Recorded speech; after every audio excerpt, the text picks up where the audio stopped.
दोस्तों, पिछले पोस्ट में मैंने आप लोगों से कहा था कॉकरोचों से कि आप साबित करें, कन्विंस करें कि ये जो कॉकरोच जनता पार्टी है वो भारतीय युवाओं की एक अभिव्यक्ति है, ना कि विदेशी ताकतों की साजिश। तो इसके बाद आप लोगों में से बहुतों ने कमेंट्स में इसके बारे में लिखा है और दीप के जी ने मुझसे राब्ता कायम की, मेरी उनसे बात हुई और उन्होंने ये डेटा मेरे साथ शेयर किया जो अभी मैं आपके साथ बांट रहा हूं। और उनसे बात करके मुझे वैसे भी लगा कि इनका कोई गलत मंशा नहीं है, बहुत ही देश प्रेमी है, बल्कि एक कुर्बानी, एक सेक्रीफाइस कर रहे हैं देश को सुधारने के लिए। और आपने ये भी देखा होगा कि 6 तारीख को शनिवार को वो दिल्ली में लोगों को बुला रहे हैं ताकि हम शिक्षा मंत्री के इस्तीफे के बारे में मांग करें। अब उनका और आप लोगों का कारण तो नीट के पेपर्स या CUET और CBSE के इम्तिहान हो सकते हैं, मगर मेरे लिए ये और भी बड़ा मुद्दा है। देखिए, पिछले 4 दशकों से मैं शिक्षा के ही क्षेत्र में अपनी जद्दोजहद करता रहा हूं। जैसे ही मैंने इंजीनियरिंग खत्म की, मैं शिक्षा को सुधारने में ही लगा, वो भी सरकारी स्कूलों में, दूर के गांव में। School books teach them, for example, how to make tea, and they can easily produce that back in their answer books. You see, first boil the water, then put the tea leaves and put the milk and things. But they can only write that on paper. They cannot make tea. और जब मैं कुछ बदलता नहीं देखता हूं तो मायूस हो जाता हूं, कुछ करने की जरूरत महसूस करता हूं। तो बड़ा मसला है, हो क्या रहा है हमारे शिक्षा के साथ। बहुत अच्छे नीतियां आ रही हैं जिनसे मैं बहुत खुश हूं। नई शिक्षा नीति आप लोगों ने देखा होगा, मगर उस पे अमल कितना हो रहा है, ग्राउंड पर, जमीन पर कितना उतर रहा है, उसे देख के मैं बहुत मायूस होता हूं। उसी तरह आपने देखा होगा विकसित भारत की एक अभियान है, डेवलप्ड इंडिया बाय 2047।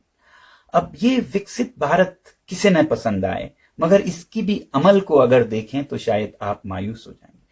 2047 में भारत विकसित होगा कि नहीं, ये देखना है तो मेरे पास एक जादू का नुस्खा है। मैं मिला देता हूं आपको विकसित भारत के 2047 के कर्ता धर्ताओं से। उनकी हालत देखिए और आप बताइएगा क्या विकसित भारत सच होने वाला है। आइए मैं दिखाता हूं। ये वो बच्चे हैं जो आज प्री प्राइमरी क्लासेस में हैं भारत के गांव में। यही होंगे 25-30 साल के 2047 में, यही चला रहे होंगे भारत को। तो क्या आपको लगता है भारत विकसित होने वाला है अगर ये हालत रही हमारे विद्यालयों की?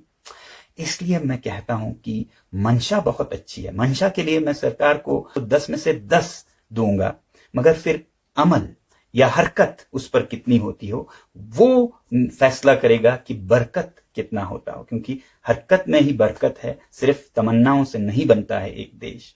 तो इसलिए अगर आप देखें पिछले 3 या 4 शिक्षा मंत्रियों को गूगल कीजिए, देखिए कौन आए, उन्होंने क्या कमाल किया, तो उसे देखकर मुझे नहीं लगता कि विकसित भारत होने वाला है। तो मैं तो इन वजूहात, इन कारणों के लिए शिक्षा मंत्री जी का इस्तीफा चाहता हूं। आपकी बात सही है, नीट के पेपर लीक हुए बहुत बड़ी बात है, इतने लाखों विद्यार्थियों के जिंदगी के साथ खिलवाड़ है, मगर आगे क्या होने वाला है वो सवाल ज्यादा बड़ा है। तो इन सब को सुधारने के लिए मैं आग्रह करूंगा प्रधानमंत्री जी से कि किसी भी स्वाभिमानी देश में, लोकतंत्र में, कोई भी स्वाभिमानी शिक्षा मंत्री ऐसी बात हो, पेपर्स लीक हो और कुछ चल ना रहा हो तो वो इस्तीफा देंगे, रेजिग्नेशन देंगे। तो मुझे उम्मीद है कि ये अगले कुछ दिनों में होगा, या फिर बदल या फिर इस्तीफा। और अगर ऐसा नहीं होता है 5 जून तक भी, तो मजबूर होकर 6 जून को मैं भी आप लोगों से जुड़ूंगा ये आग्रह करने के लिए दिल्ली में। तो मैं तो आ रहा हूं दिल्ली आप लोगों से जुड़ने के लिए, दीप के जी से जुड़ने के लिए। आप भी बताइएगा क्या आप आ रहे हैं। साथियों, मेरा एक नारा रहा है, if not now when, if not us who. अब नहीं तो कब, और हम नहीं तो कौन लाएगा परिवर्तन भारत में। इतना ही आज के लिए। जय हिंद।